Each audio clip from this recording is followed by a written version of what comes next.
Hi, Melanie. How are you? Hi, I'm well, thank you. How are you? Doing so great. And thank you so much for being here. I appreciate it. I know you've got a lot going on, and it's never easy to find time. So I appreciate it. No, I'm happy to be here. Thank you for having me. You're very welcome. And so we're welcoming tonight to Rare Awareness Radio, Melanie Colter. And Melanie, you are the HCU representative to the CANPKU Plus Board of Directors. And we're going to get into everything that is HCU in a moment.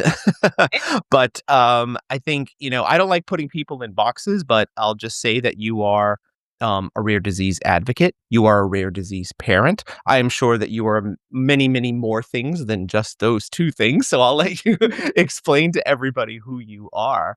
But first of all, your advocacy and the work that you're doing and your willingness to share your son Mason's story means a lot to us. So I really appreciate you taking us up on our invitation and being here to share with us. So thank you, Melanie, once again. Absolutely, absolutely. I would love for us to begin with just you saying hello, telling us a little bit about yourself, a little bit about your family before we kind of jump into everything that we need to make sure we get across regarding HCU. Sure. So, yes, I'm Melanie. I am mom to Mason. He's 12 years old now. My husband is Ryan, Hmm. and the three of us live in just outside Vancouver, British Columbia, in Canada. And Mason was diagnosed with a rare metabolic disorder, homocystinuria, classical Hmm. homocystinuria, which we call HCU for Hmm. short, when he was 8 years old. Wow.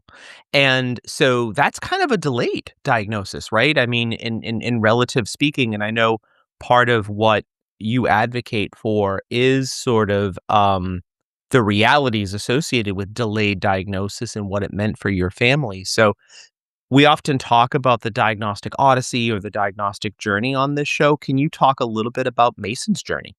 Absolutely. So Mason, you're correct. He was missed at the newborn screening test. So Mm, he was, as I mentioned, 8 years old when he was diagnosed. So that means we went 8 years not knowing anything was even going on with him. sure. So unfortunately, HCU, classical HCU, can be missed at birth about 50% of the time when it's Wow. being tested for. Of course, when it's not being tested for, it is missed 100% of the time. Mason was tested and he was among that 50% that Wow. unfortunately was missed. That's another thing that I do strongly advocate for is proper newborn screening, making sure that HCU is being screened for Hmm. everywhere, which it unfortunately isn't, Hmm. and also for the places that are already testing, and when these other places hopefully do begin testing, that they will have the proper test, as science progresses, that they continue to update their testing to get as many positive cases as they can. Mm. I know you're a hockey family, and Yeah. when you just said, Melanie, what you said, it reminded me of the famous Wayne Gretzky quote, which is, right, "You miss 100% of the shots you don't take," right? Yep. So, seems like in Mason's Yep, you case miss 100% of the babies you don't test. exactly, yeah. So, it seems like that's pretty important. Um, Yeah. for Mason, I know there were signs, right? I know that something wasn't right before you had the answers.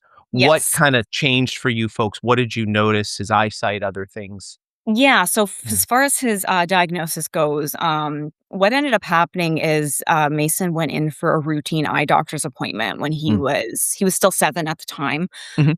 He at age 5, just before kindergarten, he was also at a routine eye doctor's appointment and found out he needed glasses. So that was not anything crazy. Sure. Pretty typical, happens to a lot of kids. So we got him in his glasses and things were going well. And with having glasses, of course, we would continue to go to the eye doctor about every 6 months or so just to get a little checkup. Sure. And at this particular appointment, the doctor, he was being a little bit more thorough. I was kind of sensing something a little bit. Yeah, And mom intuition kicked in, right? Yeah. it Yep. did. It really did. And then it really kicked in when he asked if Mason could maybe step outside of the room and Mm. go and look at some glasses with the ladies that were working there. And Mason was happy to do that. So Odie went, and I immediately said, "What are you Yeah. thinking? What's What's going on? wrong?" Yeah. Yeah. And he was, he didn't have any answers for me, and I kind of was pushing, but he didn't have any answers, so I can Sure. appreciate the position that he was in. But he did ask me a series of questions about Mason's health. He kind of indicated that he suspected it had something to do with his connective tissues, Mm. and he told me he'd write to our pediatrician, Hmm. and then hopefully we could, kind of take it from there. So that left us with a lot of questions, Yeah. very with no answers, and a Yeah. lot of fear and concern. This is, we've never really had anything like that happen before, so it Mm. was brand new to us. And I immediately went home and explained everything to my husband. We started calling the pediatrician almost immediately, saying, "Please watch for this letter. Call us as soon as you get it. Let us know what we need to do."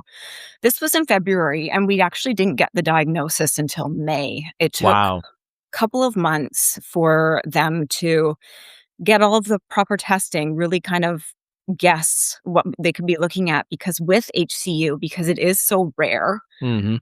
many doctors haven't heard of it. Right.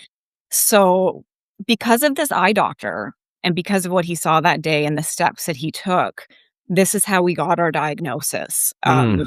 We were able to finally get the proper blood test that indicated high homocysteine levels in the blood, Mhm. and our pediatrician called us on a weekend to tell us about it. Wow. He admitted in that call, "I did have to do a little bit of research before I called you guys because this is not Yeah. something I really know much Right. about." Sure. Yeah, absolutely. Yeah. And a lot of parents I know that we've spoken to, they kinda have this, like, this drastic emotional change and practicality change. Now you finally have a name and you know what's happening, and even your physician admitted that he had to go online and start looking up HCU because so little was known about it. Was that your next step too, Melanie? Did you jump into to start Yeah, looking so, first? Yeah, yeah. it's funny, in between the diagnosis and, like, all the unknowing months, we actually did do a lot of Googling trying to figure out what this might be. What could it be? Yeah, yeah, Yeah, and, that's a really scary place to be as a parent, because anything and everything can pop up. So then you start going down these really scary loopholes and you can't get sure. out of them. So when he told us it was homocystinuria, he explained that the BC Children's Hospital metabolic team would be calling us on Mhm, Monday. mhm, So we decided, Ryan and I, that we were not going to start Googling just yet. We would go mhm, in and we would see what the doctors had to say. Because one of the things the pediatrician said on the phone was that this is treatable. mhm. That was a huge relief for us. We actually felt Sure. better. We felt better than we'd felt in months. So I didn't wanna reverse that. So, Right, right. went to BC Children's Hospital, and once we had that appointment and sat down and understood exactly what it was, exactly what the treatment plan was, at that point, I was ready to dive in, and we really did kind of just immediately wanna connect with other people. We wanted to Sure. understand how we were gonna live this new life, Mm, essentially, that we were mhm. going to accept, Yeah, and how we're gonna explain this to our son, because he's now 8 years old and his whole life is about to change. absolutely, yeah. What is, if you don't mind me asking, Melanie, what's your professional background, your husband's professional background? Sure. So I'm a legal assistant, Okay. and, my husband, works, in management in a grain elevator. Okay. So you folks were not clinicians, Not at not all. not medical professionals, but now you've No. gotta dive in, right, to the Yes. clinical aspect of this. I know that a large portion of managing HCU has to do with dietary management and medical formulas, and can you talk a little bit about that, Melanie, so folks understand what, kind Sure. of what that means, like, from a parent's perspective, not from a doctor's perspective? Yeah, absolutely. So just to understand sort of why HCU patients have to change their diet, is because Mhm, what's happening in their bodies is that the homocysteine levels are becoming too high because they're eating too much protein. mhm. Proteins in everything, pretty much everything, pretty Pretty much much everything. everything, and there's this Yeah, enormous marketing push now, right, for protein everywhere, absolutely. right? Yes, Yeah, you go to yes. the Starbucks and they're talking about how there's protein in their coffee now, and you're like, You're correct. what is this Yep. about?" You know? Yeah. And Yeah, and yeah, so, what happens, I'll put it as simply as I can, sure. is that when, if you have HCU and you eat protein, there's methionine in that protein, and what happens is your body cannot metabolize that methionine, and it causes the homocysteine levels in your blood to rise. Mm, When that happens, your body is now at risk for a whole host of issues with respect to connective tissues. And in Mason's case, it damaged his eyes. Mm, It can also do many other things to the body. It can harm your bones. mm, It can cause some developmental delays, and it can also have some very serious health consequences mm. with respect to blood clots, deep vein thrombosis, strokes. Wow, These are that's all the scary. things. It's very scary. These are all the things that my now 8-year-old had been at risk for the last 8 years, unknowingly to us, Sure. because he was eating a healthy diet, But in order he's an to. 8-year-old boy. Yeah, he's got a lot going on. Yeah. Yes. So, and this is, it always circles back, to not being diagnosed at birth and the Right. damage that we could have Yeah, prevented. But, yeah. to answer your question, because now we know that this is what's happening, we have to limit the protein that he's getting from like natural protein, what he's getting from Sure, food. sure. All food that has protein will have methionine in it, so you Mhm. have to have extremely low levels of protein in order to find out what that tolerance is for you. They will the hospital, the dietitian will help you with that as far as creating a diet plan with amount of grams of protein. Then we test the blood about every week or so in the beginning and try and kind of troubleshoot Yep. that and Yeah, see. So yeah. we did for a little bit. We found out that, with some time, his was about 20 grams of protein a day, which is actually quite generous compared to some Yeah, that people. seems like a However, lot. Yeah. he was eating like 50 a day. Right, yeah, well, he's a growing So boy, and he's super active, and yeah, yeah, yeah, yeah, exactly, yeah. and then where the pro or where the metabolic formula comes in, because many people will say, "Well, if you're not eating protein, that's very damaging, that's not Sure. healthy," and that's right.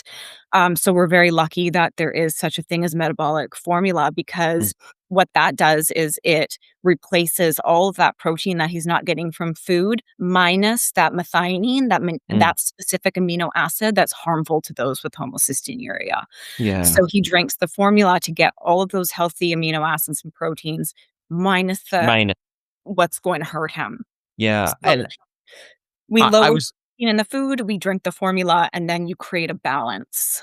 and that's gotta be so challenging and delicate considering, you know, you're trying to have a normal life, you wanna go out to eat, he wants to go to friends' houses and eat at friends' houses and sleepovers and hockey tournaments and all these other things. I was reading so much in preparation for our conversation about, like, the things that are restricted, and gosh, it's a large list of things that are restricted. So, Yes. despite this, Mason stays very active, right? And we were talking off air for a moment about how he's into a lot of things. Hockey is one of the big things, but he's into a lot of different things. I think that says a lot about who he is as a kid and as a person, doesn't it? Yeah, Yeah. I think he is who he is regardless of his metabolic disorder. Mhm. And Ryan and I, from the beginning, wanted to foster that as much as we could and Sure. encourage him to be exactly who he wants to be and give him every opportunity to do that. Mm. And in order to do that, we had to take this diagnosis extremely seriously, not Sure. just within ourselves and our own family, but our extended family and friends, and let people know what's happening and so that they understand. Mhm. Also, Mason was only 8 at the time, so how we talk about it with him now that he's 12 is a little different than how we Sure. did when he was 8. We didn't want to scare him. Right. However, Rightfully so. He's just a yeah, kid at 8. Yeah. Now he's becoming a young man, right? Yeah. yes, yes, Yeah. and having said that, it's a difficult, kind of tricky balance and not wanting to scare your child, but also Sure. wanting to be honest with them as best that Mhm. you possibly can. He Absolutely. deserves to know what's happening with his own body. Mhm. One of the things that, has come up now that he's 12 is the higher risk things such as blood clots. Mhm. While I can be honest with him that that is a risk, I'm happy I can also be honest with him and say that his risk is significantly lower because we do follow his I was gonna say diet. because of the hard work that you guys are doing. Yeah, Yes. absolutely. Yeah, Yeah, absolutely. so Yeah. it's important for him to have the knowledge and the tools to watch for Mhm. these types of health concerns that, I mean, not many other parents are talking to their 12-year-olds about. That's something that we do have to recognize, but, he has to know. It would be a disservice to Sure. him to not share the health concerns with him. Um, when he was little, we could watch for those things a little bit more with our own Mhm. eyes, but now he's getting older, he needs to be looking at his own body and feeling his own body and knowing what's going on with Sure. his own self, so we're kind of in that interesting transition phase that I thought about back when he was 8, and I wondered, "How are we gonna handle these scary conversations?" And I didn't wanna think about this when my daughter was 12, so I'm sure you don't wanna think about it either. But, Yeah, in just 6 years, he's gonna be looking at colleges and he's gonna need to be very, educated and sufficient and all those things, right? So, yeah, exactly. yeah, Exactly, yes. absolutely. One of the things that I've talked about so many times on this show, and I still stand in awe of people like you and your husband, is that, you have a lot that you're trying to manage, Melanie. You and Ray, right, are trying to Yeah, manage. yeah. And yet at the same time, you're like, "I need to find community, and I need to uplift community, and I need to help other people. I wanna connect with other families who potentially are dealing with the same things as Mason. I don't just want to worry about me and my own tribe and kind of be isolationists." It's so important for kids like Mason to meet other kids like him and for you to share what you've learned with someone who just got an HCU diagnosis for their child, but at the same time, Melanie, I wouldn't blame you if you didn't do those things, right? So, like, tell me how you balance the isolation and the connection, and it's so much work for you guys. Yeah, so that's interesting. I You're right that we did really wanna reach out and connect, and I Mhm. agree with what you said that that isn't necessarily the path that everybody wants to take, and when you're Right. given such a And that's serious okay, sure, right? I I mean, agree, yeah, I yeah. agree, it is okay. Mhm. And I think that when you're given such a serious, life-changing diagnosis, that sometimes you do have to just go inwards and you have to focus on what you need to do to keep your child healthy, and if that Right. doesn't involve getting out there in the community, then that's okay. Maybe you do that later, maybe you don't do it at all, or maybe you watch from afar. For myself, in order for me to, do it the way I wanted to do it and the way I felt I would be the strongest was to get as much information as I could from people who are actually living with it. We have Mm, wonderful doctors, a wonderful, care team at BC Children's. mm, Very grateful for them. mm. Um, However, there is something extremely special about connecting with families that know Yeah. exactly what you're dealing with, and they Mhm. can give you advice, in ways that is a little bit more effective with day-to-day life. One of the craziest things that I learned, becoming involved in this rare community is that because it's so rare, the doctors are wonderful, but the people that are living with it every day are who you learn so much from Yeah. about what you can do to make your life easier, Mhm. better, Mhm. um, more stability for yourself and your child. Those are the people that really kind of educate you the most. Yeah. I love talking to people and being able to share things that work for us, and I Mm, love hearing what works for them, and sometimes it coincides and sometimes it doesn't, and the information is so valuable, mm. and especially with Mason getting older, I can run things by him now and say, "Oh, what do you think? I talked to this Yeah. person, and they said that when they drank their formula," whatever it may be, Yeah. and we can have these conversations, and to me, nothing's better. I Yeah. really love connection. Absolutely. And can you just talk to us a little bit about how you became involved with CANPKU Plus and your sort of role as the HCU liaison to that? Sure, Sure. I came across them online at some point and ended up speaking with, John, the president, at the time. Mhm. We ended up speaking on the phone about a few different things, and because CAN PKU Plus, in the name PKU, Mm. started as, an organization with respect to PKU, which is a Right. similar, it's similar in the sense that the treatment's exactly the same pretty much. So Mhm. the low protein diet and the metabolic formula, but the disorder does affect, the body differently. So it Yeah. affects, just the brain. So it's very much connected. And at the time, John was telling me that he would really love to hear more about HCU, and he was extremely curious. And I was happy to share. And he explained that CAMPKU really wanted to branch out and Yeah.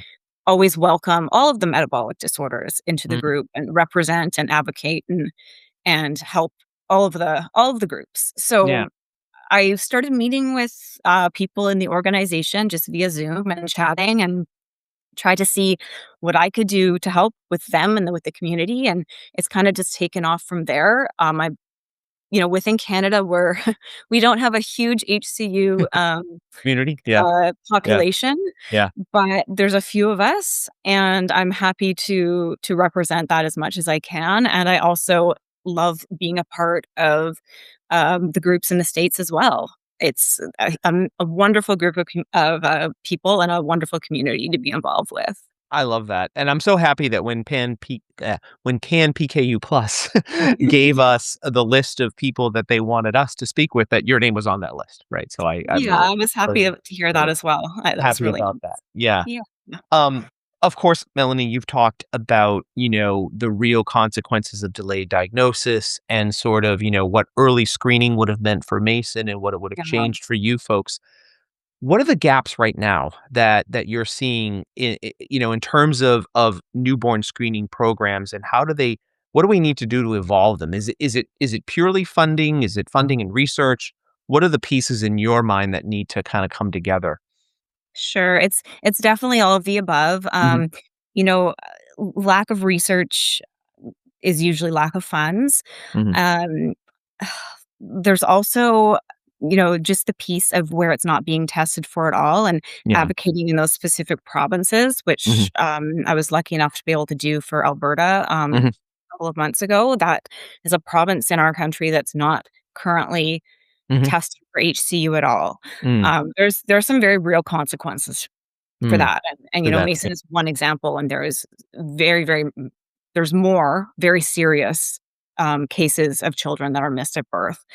Um, it's also, I think, the lack of awareness, Mm, with respect to such a rare disorder.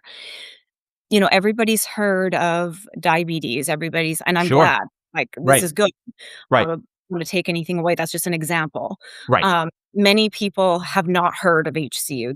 When you begin to explain it to them, you kinda get this glazed look from a person, "What do you mean you can't eat Yeah. They can't eat protein? protein? Like, what does that mean? Yeah, yeah, What?" And then yeah, yeah, I'm like, "Oh, okay," and then they'll say, "Well, so he just doesn't eat meat?" No, no, also not that. yeah, So, "Oh, he's vegan?" Also not that. yeah, So, there's just a lot of, misunderstanding, misconceptions about what it even is. mm, I'm so happy that Mason is so healthy and active, and he appears to be like everybody else. yeah, The truth is, behind the scenes, he is not like everybody else, and there is a lot that goes on to keep him in the state that he is in. yeah, Um, and I mean, I will forever say how grateful I am that we have the tools and the resources and the treatment to do that, because not everybody does. So perspective is a wonderful thing. But absolutely. my 12-year-old doesn't necessarily have that perspective yet because he hasn't lived long He enough. hasn't lived, yeah, yeah, Yeah. yeah, So yeah, it's a tricky balance. There's another tricky balance of, I want him to be grateful, but I also understand when things are hard for him that it's difficult for him to have perspective quite yet. absolutely. But yeah, sorry to kind of go off on a That's little okay. No, these tangent are there, all but important things. I think we're talking about a compassionate, responsive system, really, right? That needs to yeah. be created, and there's a lot of gaps, right? From newborn screening to how we better serve families like yours, and like you said, you're very fortunate to be in BC. But again, like you said, my Canadian geography is not awesome, but one province over in Alberta, right? It's not Yep, the one same. province over, Yeah, you got it. yeah, yeah. It's not the same at all, right? So, um, Mhm. as families that are out there grasping, searching for answers, what's the most important thing that you think they need to know right now, Melanie? Is it you're not alone? Is it like when someone approaches you and says, "Oh my god, this just happened." What do you say? What do you say to them? Meaning they've have an HCU Yeah, diagnosis. Yeah, basically they just sort of receive that. Like, I what is see. your yeah. Yeah, so, um, well, what I would say, first of all, is once you have the diagnosis, you have so much power. Mm, So, having that and, leaning into the fact that you have the power, you have the knowledge. That's one of the things we tell Mason is how lucky we are to know what your body needs and what it absolutely does not need, mhm, and now we can do all of the right things. right. Uh, and having said that, I always say this as well, is to be kind to yourself. Mm.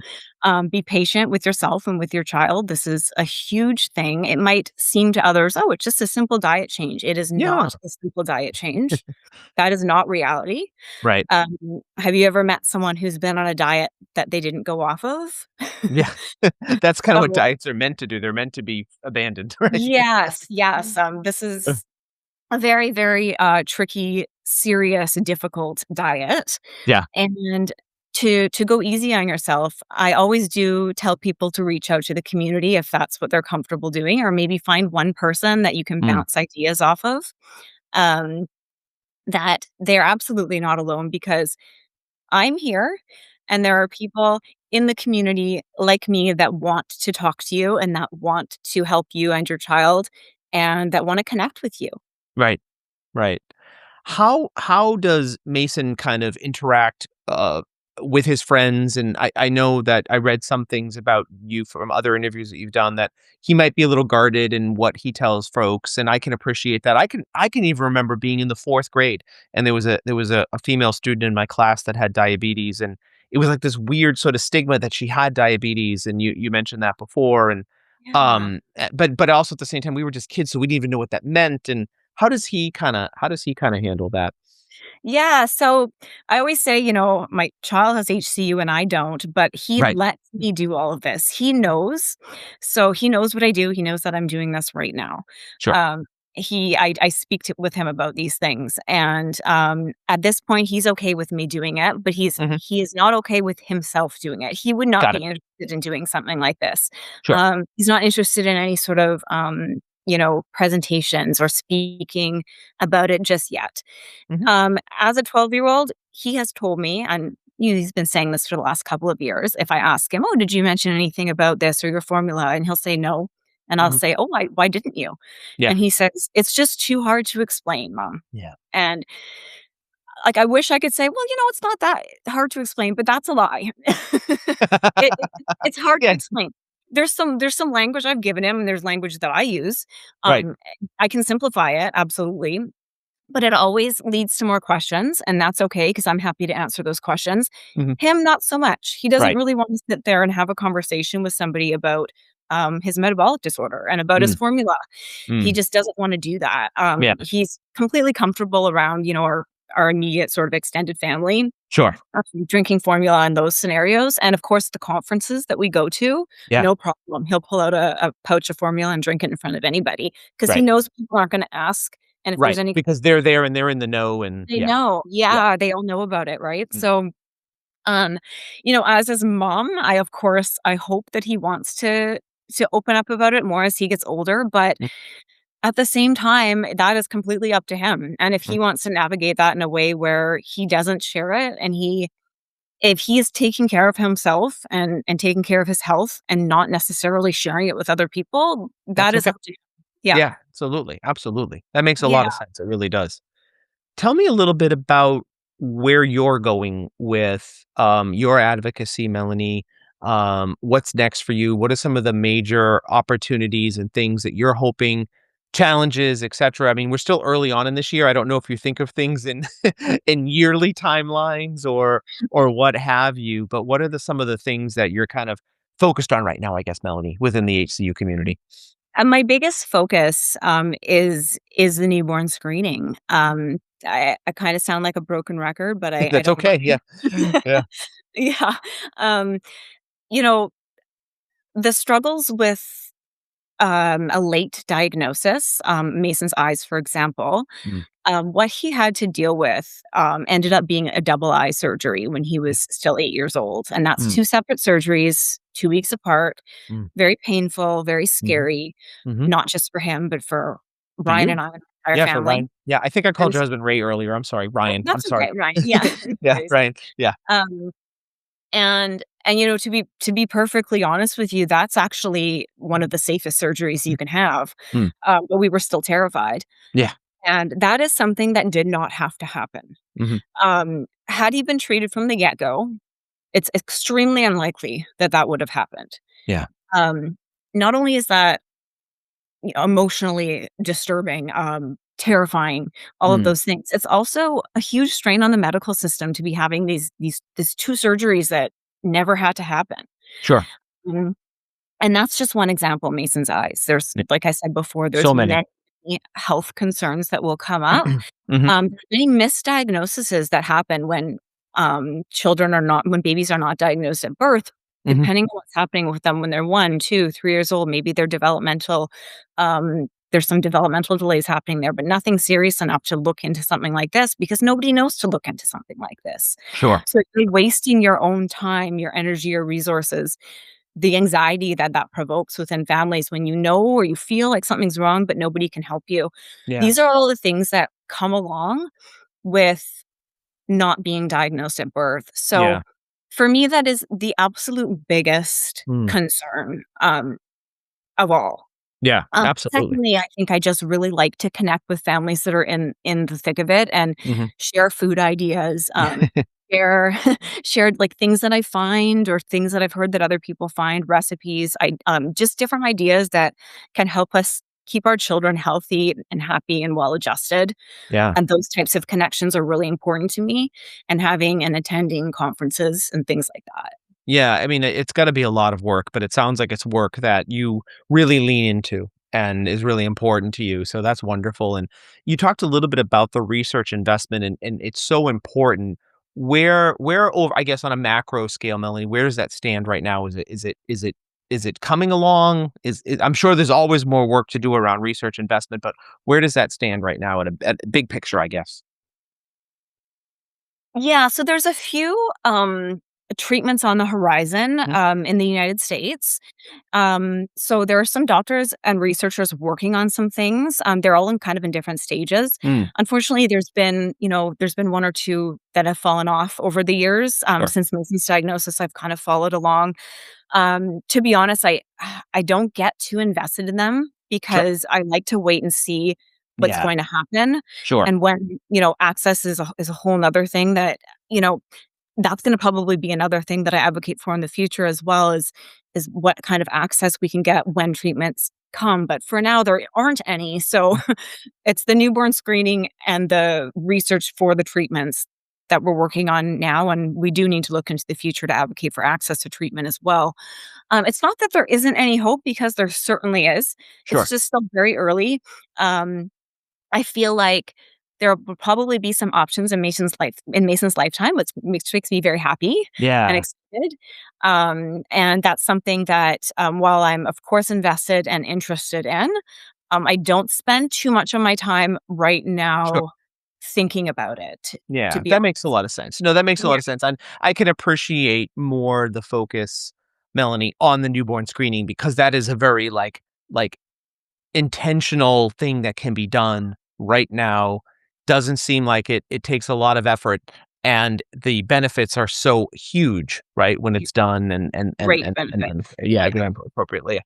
So this is my favorite part of the conversation where you get to tell me, how do we get involved? What do we need to do? What's the call to action for us, and how can we support the work that you're involved in, Melanie? Sure. Well, I always encourage people to, get online, check out CANPKU Plus, see what Mhm. we're all about. Um, Sharing any sort of fundraisers and, you know, spreading the word. It's not so much about the money. Mhm. While that's important, of course, I am always so grateful for people who will just simply share a fundraiser because then Mhm. people get to read about Mason and they get to read about what HCU is. They are, and in CANPKU Plus, there are other metabolic disorders that we Right. are Right. highly involved with, and there's a lot of great information about all of those and treatments that are happening for those as well, and areas for advocating that are needed there as well. Mhm. Um, so sharing and, being able to sort of educate yourselves and feel free to tell other people about these metabolic Yeah. disorders and about CAMPKU plus because that's one of our biggest struggles is the rarity of it. Mhm. And if you don't know somebody with it, you really just are kind of, misunderstanding about what it actually is and what the lives look like on a day-to-day Sure. basis in such a low protein diet. Yeah, absolutely, absolutely. Well, we're so happy that we're able to talk with you and John, Tanya, Melanie, like all these folks from from CANPKU Plus. And Melanie, I just once again I want to thank you and Mason and Ryan and all you folks for just taking the time to make sure that we understand what's happening here and the advocacy that you are doing and the persistence and the resiliency and everything that you still have to work through. So thank you for trying to improve the lives of other rare disease families along the way. And once again, Melanie, I appreciate your time, and we're going to ask folks to check out CanPKU Plus and everything associated with it. And we hope to stay in touch with you. Thank you so much for having me. I really appreciate the conversation.